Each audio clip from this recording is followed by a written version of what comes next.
1차원 완전 비탄성 충돌부터 해보죠. 충돌 문제 중에 가장 쉬운 게 이 형태예요. 완전 비탄성 충돌. 탄성 충돌과 비탄성 충돌에 대해서 제가 이야기를 했었죠. 비탄성 충돌은 에너지가 소비가 되는 메커니즘이 들어있는 거다. 들어간 속도로 튀어나오지 않고 속도가 달라진다. 다시 말하면 에너지가 사라지는 메커니즘이 있어서 에너지 보존 법칙을 쓸 수 없다고 그랬죠. 그래서 이 문제는 반드시 운동량 보존 법칙만 써야 돼요. 충돌 전후에 외력은 작용하지 않을 것이므로 운동량은 보존될 거니까 운동량 보존 법칙, 총 운동량 보존 법칙을 써서 문제를 푼다. 자, 운동량 보존 법칙을 여기다 이 문제에 적용하면 충돌 전에 매스 M1만 속도를 가지고 있으니까 충돌 전의 운동량은 M1 V1I겠죠. 충돌 후의 운동량은 두 매스가 완전 비탄성 충돌이니까 하나로 합쳐졌다는 이야기고, 매스가 합쳐져 있고 이게 함께 움직이는 속도, 그 속도를 라지 V라고 한다면 질량 곱하기 속도, 이게 이제 나중 운동량이 되겠죠. 이 둘이 같아야 되니까 여기서부터 간단히 라지 V를 구할 수 있죠. M1 더하기 M2분의 M1 V1I 이렇게 구할 수 있어요. 그래도 혹시 운동량 에너지 보존 법칙을 꺼내들 친구들 분명히 있을 거거든. 이 정도 학생 구성이면 한 서너, 다섯, 10명 정도는 생길 수 있어요. 그냥 뭐 충돌 문제든 뭐 역학 문제만 나오면 에너지 보존 법칙을 무조건 끄집어내는 게 학생들이 습관적으로 좀 그런 경향이 있거든. 잘 생각하지 않고 그냥 에너지 보존 되니까 딱 시작하면 바로 틀리는 거야. 난 채점하기 굉장히 쉬워. 에너지 보존 되므로 땡. 부분 점수 이런 거 쉽지 않아요. 자, 계산해보면 아는데 운동 에너지를 한번 계산해 봅시다. 처음 운동 에너지 KI라고 하고 2분의 M1 V1I의 제곱밖에 없잖아요. 나중 운동 에너지 합쳐졌고 매스 자리가 M1 더하기 M2가 돼야 되고 나중 속도의 제곱 이렇게 되겠죠. 정리해도 이렇게 돼서 분모가 더 커요. 그죠? 그래서 이게 KI보다 작을 수밖에 없어요. 델타 K를 구해보면 나중에서 처음 운동 에너지 빼보면 이렇게 계산되고 그 값이 음수예요. 에너지가 보존되지 않는다고. 에너지가 사라졌어요. 운동 에너지가 사라졌는데 그러면 그게 어디로 갔느냐. 이게 뭐 그림에 보면 딴 데 갈 데가 없는데 어디로 갔냐. 붙는 데 사용됐죠. 철석 붙는 데 사용됐어요. 그렇죠? 거기서 열이 날 수밖에 없어. 아직 열물리 안 배웠는데요. 그래서 열물리 나중에 배워요. 그래서 역학한 다음에 열물리 배우는 이유가 열에너지 금방 발생해야 되거든. 이 열에너지가 앞에서 8장에서 다뤘던 총에너지 이야기할 때 다뤘던 서멀 에너지 델타 E 서멀이에요. 얘가 여기 요 음수로 돼 있지만 요만큼, 여기서 마이너스 보고 뺀 거 요만큼이 델타 E 서멀이 되겠어요.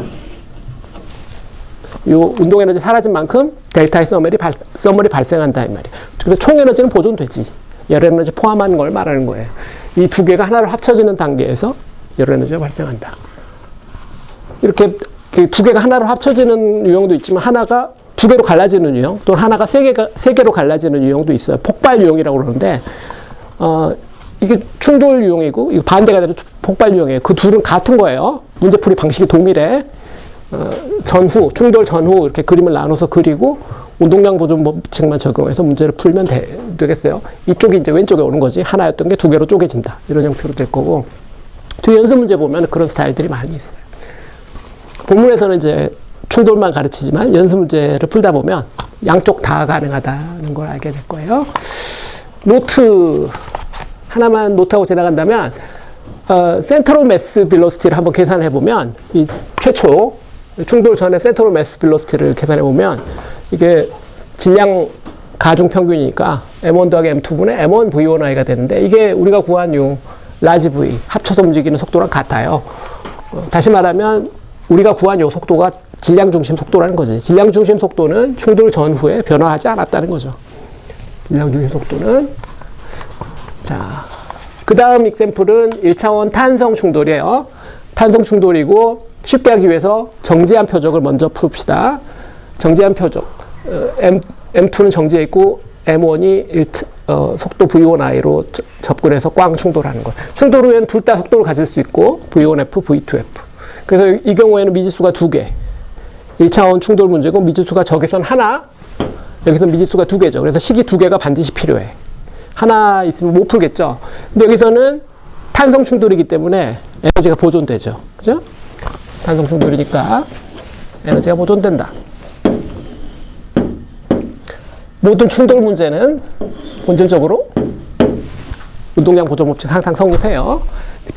비탄성 충돌이었기 때문에 에너지 보존이 안 된 거야. 아시겠죠? 그래서 운동량 보존 법칙을 식으로 쓰면 이렇게 될 거고, 이거 1번식이라고 합시다.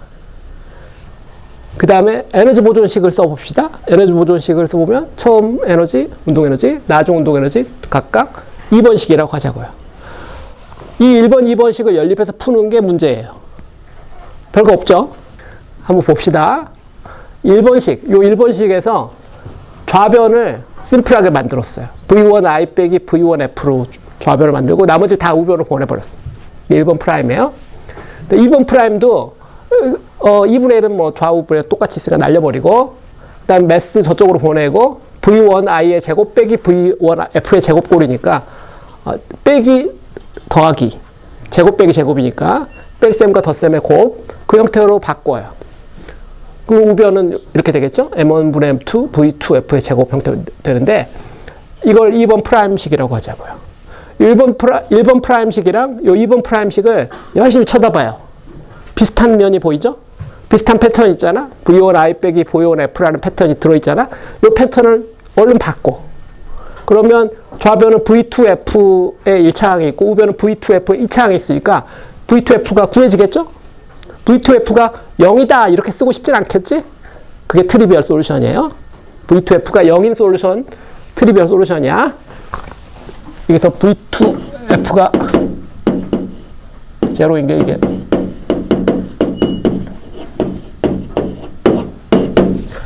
그럼 버리고 0이 아닌 솔루션, 그 솔루션이 뭐냐면 V1I 더하기 V1F가 좌변으로 M1분의 M2 있으니까 V2F인 거죠.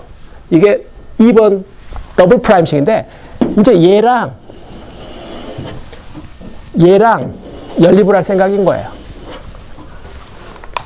얘도 1차식이고 얘도 1차식이니까 얘 둘이를 연립하겠다 이 말이죠. 1차식 두 개 연립이고 이게 뺄셈이고 이게 덧셈이니까 더하고 빼면 끝이잖아. 더해서 구하고 빼서 구하면, 그래서 V1F 구하고 V2F 구하는데 여기서는 굉장히 빠르고 본질적으로 2차 방정식을 근해 공식으로 구하는 과정으로 아예 들어가질 않아요. 그러니까 팩토라이즈만 하는 거지. 이해를 했어요? 이해해보려면 연습을 해봐야 돼. 그래서 내가 숙제를 주는 거야. 1차원 탄성 충돌인데 이번에는 무빙 타겟. 얘가 움직이고 있어. M1이 M2에 가서 M2가 정지해 있지 않고 M2가 애초에 움직이고 있었어. 움직이던 두 물체가 충돌해서 나중에 속도가 각각 어떻게 되는가. 나중 속도 구하기인데 이것도 운동량 보존될 거고 에너지 보존될 거예요. 그래서 방식이 동일하거든. 1번식, 2번식 똑같이 쓰고 똑같이 이항해서 똑같이 팩토라이즈 하면은 똑같이 할 수 있어요. 대신 개수만 많아지는 거지. 써야 될 항의 개수만 많아지고 답이 이렇게 나와요. 보면 상당히 시메트릭하죠. 이쪽하고 비슷하고 이쪽하고 비슷하고 시메트릭하게 돼 있어서 어떻게 보면 외울 수도 있어요. 외우지 마세요. 백해 무익해. 머릿속에 쓸데없는 거 집어넣지 마. 이런 거는 한번 외워보는 것도 뭐 괜찮지 않을까. 이런 거 한번 외워보는 것도 제 생각에. 오케이. 이제 2차원 충돌 이야기를 한번 하러 가보죠.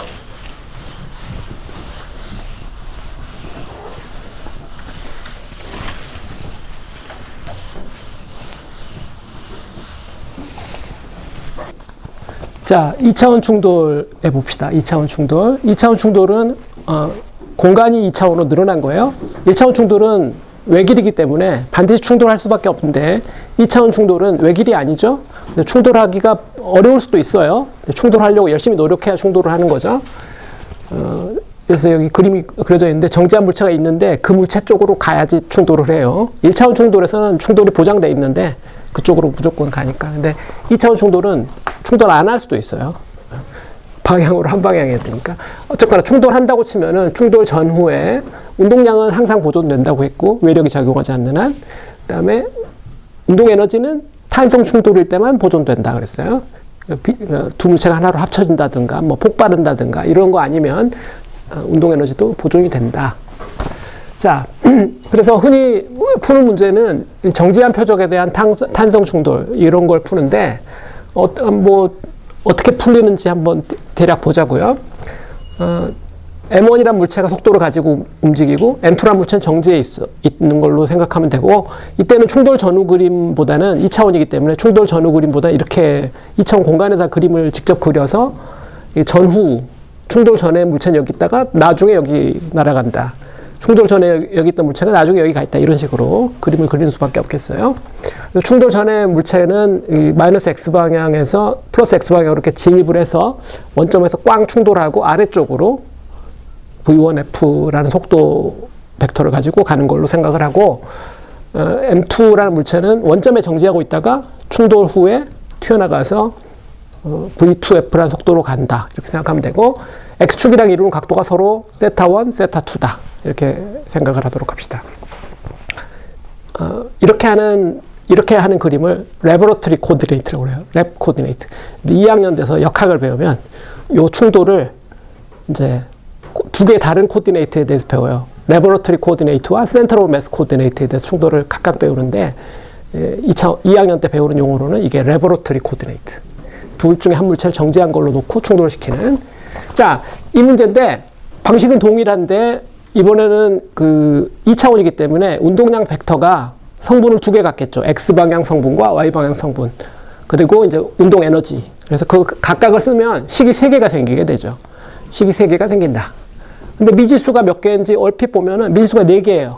속도 벡터 2개, 세타1, 세타2. 그러니까 속도 벡터는 방향이 요 세타1이니까 크기만 알면 되니까 속도 벡터의 크기, V1F란 크기, 그 다음에 요 각도 세타1, 요것도 속도 벡터의 크기, V2F와 각도 세타2. 요 4개가 미지수가 돼서, 식은 3개인데 미지수가 4개다. 풀 수 없어요. 그걸 이제 underdetermined case라고 이야기하죠. 충분히 결정되지 않았다. 그런 의미인데, 저런 경우는 해가 무수히 많거나 아니면 없거나 뭐 그런 상황이 되는 건데, 그래서 요 중에 변수 하나를 접어줘야 돼요. 변수 하나를 미리 알고 있어야 돼. 그래서 충돌했는데, 이때 충돌할 때 세타1이 얼마다? 이걸 안다든가, 아니면 충돌 후에 속도가 얼마다? 이걸 안다든가, 이 4가지 정보 중에 하나를 알면은 나머지 3개를 구하는 건 가능하죠. 식이 3개니까. 연립해서 풀면 되는 거예요. 그래서 이제 풀 수 있는 케이스는 좀 쉬워져야 푸는데, 우리 주변에서 가장 요 2차원 충돌을 많이 활용하는 장르가 당구예요. 당구는 뭐 2차원 충돌, 그 다음에 뒤에 나올 회전까지 뭐 역학의 모든 것이 들어있죠. 2차원 위에서. 당구 공이 굉장히 탄성이 좋아요. 거의 탄성 충돌에 가까운 충돌을 하고요. 그 당구장에 가보면 알지만 그 펜스 있죠. 옆에 좌우에 있는 펜스가 반발력이 굉장히 좋아요. 거의 그것도 뭐 탄성 충돌에 가까운 충돌을 하게끔 만들어져 있고, 바닥도 마찰이 거의 없어요. 마찰이 없다고 해서 완전히 미끄러지느냐? 잘못 치면 미끄러지지. 잘못 치면 미끄러지면 거의 공이 미끄러지지 않고 굴러요. 여러분들이 앞에서 배운 뭐 그런 모든 것들이 다 들어가 있어요. 그래서 완벽한데, 그 중에서 이제 회전을 뺀 병진 운동 파트만 보면 당구 게임이 2차원 충돌 문제하고 정확하게 동일한데, 당구 게임의 핵심은 매스가 다 똑같죠. 동일한 공, 동일한 매스인 당구고, 세타를 안다면 V1F, V2F, 세타2 요 3가지의 미지수를 구해낼 수 있겠죠. 일단 매스를 똑같이 놨기 때문에 훨씬 단순해져요. 저는 지금 처음에는 그냥 별 생각 없이 썼는데 사실 이거 다 같죠. 매스가 다 똑같아서 M의 개수를 다 날려버릴 수 있단 말이에요. M1, M2 같으니까. 그래서 1번식이 되게 간단해져요. V2Fx는 여기서 이제 세타를 안 쓰고 제가 XY로 처음에 쓰는데, 왜냐면 세타 쓰기 시작하면 길어지거든. 가로로 코사인 세타1, 세타2 막 이래가지고 가로로 길어지고 엄청 나중에 헷갈려 또. 그래서 저는 그냥 XY, 여기 요렇게 V1F 코사인 세타1 이렇게 이거 V1F X방향 컴포넌트 이렇게 그냥 써요. 귀찮으니까. 중간에 연산할 때만 이것도 V2F X 컴포넌트. 얘는 뭐야? V1F Y 컴포넌트. 얘도 V2F Y 컴포넌트. 이렇게 쓰면 되잖아. 중간에 공간을 전략해야지 계산이 또 빨리 되니까. 하여튼 1번씩 이렇게 정리하고 2번씩, 3번씩 셋을 연립한다 이 말이에요. 미지수가 좌우에 지금 골고루 있는데, 앞에 1차원 충돌할 때는 팩토라이즈 하는 전략으로 했는데, 여기서는 이제 팩토라이즈는 안 할 건데, 약간 다른 방식으로 해볼게요. 먼저 3번식부터 시작해 봅시다. 3번식의 좌변, V1i의 제곱 빼기 V1f, 여기 운동에너지에서부터 나온 거죠. V1i의 제곱 빼기 V1f의 제곱은 좌변이 이렇게 될 텐데, 우변이 V2f의 제곱인데, 그거를 바로 요 V2의 X 컴포넌트의 제곱과 Y 컴포넌트 제곱의 합으로 쓰면 되겠죠? V2F의 X의 제곱, 여기 V2F Y의 제곱, 이렇게 하면 되고, V2FX의 제곱은 1번식이고, 1번식을 사용해서 하면 되고, 요건 2번식을 사용해서 하면 되니까, 그걸 쓴 거예요. 3번식을, 1번식, 2번식을 사용해서 우변을 다시 계산했더니, 이거 이제 전개하면은 V1I의 제곱 한 다음에, X 컴포넌트, Y 컴포넌트 각각의 제곱의 합이니까 V1F의 제곱이 있을 거고, 여기서 크로스 텀 있죠? 마이너스 2 V1I, V1F, 코사인 세타 1이 나오겠네? 이제 세타까지 끌고 나갔어요. 이렇게 쓰고 보니까 좌변 우변에 같은 항이 있어요. V1I의 제곱이 있으니까 약분해버리고. 끌고 나면은 이제 V1F에 대해서 묶어주면은, 여기, 그죠? 얘랑 묶어주면은, 이게 이제 V1F, 가로 열고 V1F 빼기 V1I 코사인 세타 1 이퀄 제로 이런 식이 나오죠. 오케이? 뭐 여기 2가 지금 생략되어 있는데 똑같이 2가 있는 거. 얘가 지금 1이 넘어가서 2가 됐고, 그죠? 2가 생략됐어요. 여기 또 2 있었고. 그래서 이거 해는 얘가 0이거나 얘가 0인 거니까 V1F가 0이거나 또는 V1I 코사인 세타 1이거나 둘 중에 하나가 될 텐데, 이 중에서 대부분 이렇게 0이 되는 놈들이 대부분 트리비얼 솔루션이에요. 따라가 보면은 V1F가 0인 거 따라가 보면 저 앞에 1, 2, 3식에다 투입을 하면은 V2FX, V2FY 각각 구할 수 있는데 구해보면 V2FX가 V1I가 돼버리고 V2FY가 제로가 돼요. 다시 말하면 1차원 문제가 된다는 얘기예요. Y방 컴포넌트가 하나도 없어요. 1번 공이 2번 공에 충돌했는데 1번 공을 정지하고 2번 공이 X방향으로 튕겨나간다. 1차원 충돌이잖아. 근데 우리는 지금 2차원 충돌하고 있기 때문에 이거 이제 트리비얼 솔루션. 구해놓으면 별로 안 좋아하는, 우린 물리학이잖아. 어쨌거나 우리 2차원 충돌을 하고 있는 거기 때문에 이건 버리고 얘만 이제 해다 이거죠. 그래서 V1F의 크기를 이제 우리가 구해냈죠. 그걸 사용해서 이제 V2F도 구해야 되는데 V2F도 바로 구하기 힘드니까 V2F의 제곱을 구해서 거기로부터 V2F의 크기를 구하는 그런 전략을 쓰고 있는 거예요. 그러면 V2F, X의 컴포넌트 제곱과 Y 컴포넌트 제곱의 합의 제곱이니까. 그래서 이건 1번식과 2번식을 사용해서 앞에 있는 요 값 대입하면은 계산이 돼요. 그래서 V1I의 제곱, 사인 제곱 세타 1 이렇게 돼서 제곱은 취하면 V2F는 V1I 사인 세타 1이란 크기를 갖겠죠. 이건 크기이기 때문에 음수 쓰면 곤란하겠지.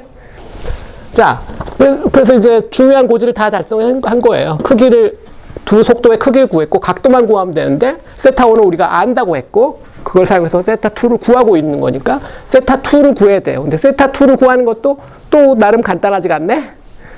어떻게 구할 거냐면, X방향 컴포넌트와 Y방향 컴포넌트 V2FX와 V2FY를 각각 구해서, 그거를 레이쇼를 구할 거예요. 그러면 탄젠트 세타2를 구할 수 있으니까 그런 전략을 쓰려고 하는 거예요. 그래서 V2FX를 먼저 구해 봅시다. V2FX는 1번식을 사용해서 구했더니 앞에 있는 값들 다시 대입하고 쓰면은 V1I 사인 제곱 세타 1이라는 값이 돼요.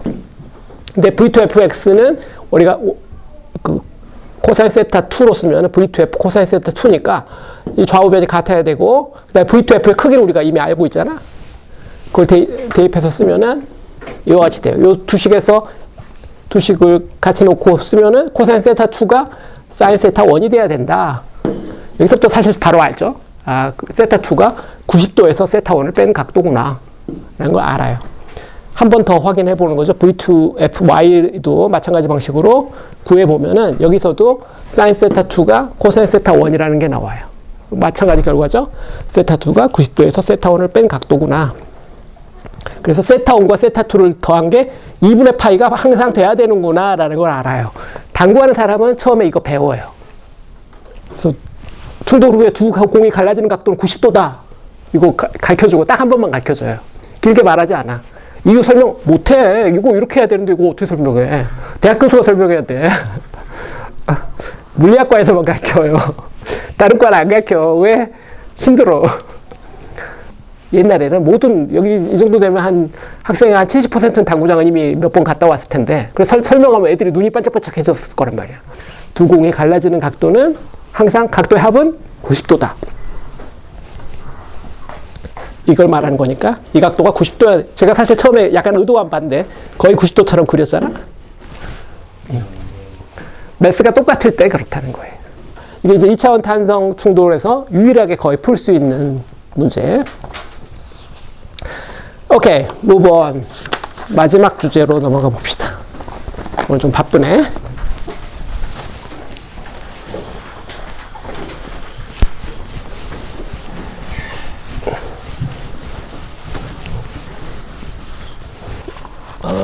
선운동량 보존 법칙 단원의 마지막은 질량이 변하는 개, 소위 로켓 문제예요. 질량이 변하면 이게 심플 픽처로 입자계 2법칙, dPdt는 Fnet, 입자계 2법칙에서 요 총운동량 자리에 라지 m 곱하기 속도 v를 넣어봅시다. 근데 보통 우리가 질량은 변하지 않는다고 생각해서 m은 미분하지 않았었지만 질량이 만약 변한다면 얘도 미분해야 되죠. dm dt 곱하기 v와 ma 이 두 항이 생기게 돼요. 그래서 외력이 없어도 질량이 변하기만 하면 질량이 변하는 그 속도의 반대 방향으로 가속도가 생길 수가 있어요. 그래서 이게 이제 이건 심플 픽처고 이 이유 때문에 로켓이 앞으로 전진할 수가 있는 거죠. 뒤에다가 매스를 버리면 앞으로 나갈 수가 있어요. 리얼 픽처는 좀 복잡한데 튀어나가는 배기가스까지 포함해서 총 질량이 보존된다는 컨셉에서 완전 비탄성 폭발로 문제를 해석하는 거예요. 처음에는 한물체였지만 폭발하는 거죠. 작은 뒤에 배기가스를 지금 박스로 표현했고 뒤로 뿜어냈어요. 이거 뿜어내면 이게 빠져나간 매스는 마이너스 델타 m. 근데 얘의 속도는 u. 이 로켓의 매스는 m 더하기 델타 m. 이게 책의 노테이션을 따라하다 보니까 그래. 책에서 델타 m을 음수를 이렇게 적어놔가지고. 그다음에 얘의 속도는 v 더하기 델타 v 이렇게 하면은 정확하게 이게 폭발 문제죠. 1차원 완전 비탄성 폭발 충돌의 반대. 그래서 이 경우에는 에너지 보존 법칙은 쓰지 못하고 총 운동량 보존 법칙만 쓸 수 있죠. 운동량 보존 법칙 쓸 거예요. 근데 이 문제 풀 때 주의해야 되는 점이 이 로켓은 가속 중이거든요. 이게 점점 이게 매스를 뒤로 내려오면서 앞으로 점점 속도를 얻어서 가속 중이기 때문에 가속 좌표에서는 좌표 그 원점이 되게 조심해야 돼요. 그래서 여기서 피직스가 제대로 구현이 안 되니까 관성절표계가 밖에 있다고 생각해서 밖에서 얘를 관측하는 방식으로 속도를 이야기해야 돼요. 그래서 이 배기가스가 로켓을 기준으로 뒤로 가는 거지만 밖에 있는 사람 보기에는 앞으로 날아가고 있는 거거든. 그래서 얘가 오른쪽으로 간다 이런 생각을 가지고 있어야 돼요. 그게 주의할 점이에요. 그래서 좌우 폭발 전 운동량, 폭발 후 운동량 각각 적었어요. 질량 속도 곱하고 질량 속도 곱해서 적은 거예요. 근데 여기서 2차항이 있어요. 작은 거 델타 M도 작고 델타 V도 작을 텐데 요 작은 거 곱한 건 2차항이라서 버려요. 굳이 계산에 필요하지 않으니까 1차항만 남겨놔서 그게 근사한 거고요. 그리고 이제 정리를 했죠. M 델타 V를 좌변으로 보내고 요거는 좌우에 똑같이 쓰이는 약분되고요. 그죠? 이건 약분되고 1차항들끼리 있는데 여기서 M 델타 V를 좌우 MA를 만들 거니까 MA 얻기 위해서 나머지 를 보냈는데 여기 보면 V 빼기 U라는 항이 나오는데 이거를 이제 상대 속도 V 렐러티브 상대 속도 배기물에 대한 로켓의 상대 속도인 거죠. 배기물도 앞으로 가고 있고 로켓도 앞으로 가고 있는데 V에서 U를 뺀 거 그 상대 속도인데 그 상대 속도는 변하지 않을 거잖아. 지상에서부터 뭐 우주 위에까지 날아갈 때까지 그 상대 속도는 대부분 변하지 않을 테니까 그 일정하게 만드는 방식으로 로켓을 디자인할 테니까요. 그래서 그게 일정하다고 가정하면은 이런 형태로 되겠고, 그래서 이 1번식의 이 델타를 스몰 d로 바꾸면 dv는 마이너스 v렐 라지 m분의 dm 이런 식이 얻어져요. 이 1번식을 dt로 무한소 시간 dt로 나누면 dv dt니까 가속도가 되겠죠. 거기다 라지 m 곱하면 ma 이 우변에 해당하는 값은 마이너스 dm dt 곱하기 v 렐러티브가 돼서 마이너스 dm dt 이거를 이제 질량 소비율 또는 연료 소비율 R이라고 해요. 제가 여기 쓰는 기호들은 로켓 동네에선 표준이에요. 그래서 다른 기호를 쓰지 않아. 이거 그냥 R이라고 써요. 레이트라는 의미지, 레이트. 소비 레이트. 그래서 MA는 R 곱하기 VREL. 이 우변에 해당하는 거를 T 또는 트러스트라고도 이야기해요. 추력이라고 번역하죠. 로켓의 추력이 뭐 몇 톤이다 뭐 이런 식으로 말하는데 거기서 톤이라는 것은 그 중력가속도가 생략된 거예요. 질량이 톤이고 9.8 m/s를 생략한 거죠. 뭐 보통은 로켓이 뭐 200톤, 추력이 200톤인 로켓을 만들었다 뭐 그런 형태로 표현하는 건데 200톤의 물체를 중력가속도를 이겨서 올라갈 수 있게끔 만들었다 그런 의미예요. 그리고 이제 이 1번식을 적분을 하면은 나중 속도 빼기 처음 속도 값을 얻을 수 있겠죠. 처음 질량, 나중 질량. 적분 n분의 dm이니까 x분의 dx 꼴이니까 로그란 말이에요. 적분 로그. 로그 적분이고 마이너스는 뒤집어야 되니까 쓰고 나면은 나중 속도는 처음 속도에다가 질량의 레이쇼의 로그 값으로 결정된다. 그래서 처음에 뭐 총 질량이 200톤인 로켓이 나중에 발사해서 껍질만 남았는데 껍질이 뭐 50톤 남았다. 속도는 얼마가 됐겠냐. 이걸로 바로 계산하죠. 그래서 이 1번식과 2번식을 사용해서 이제 로켓의 문제를 풀어요. 몇 미터까지 올라갈지, 연료는 얼마나 필요할지, 뭐 이런 것들.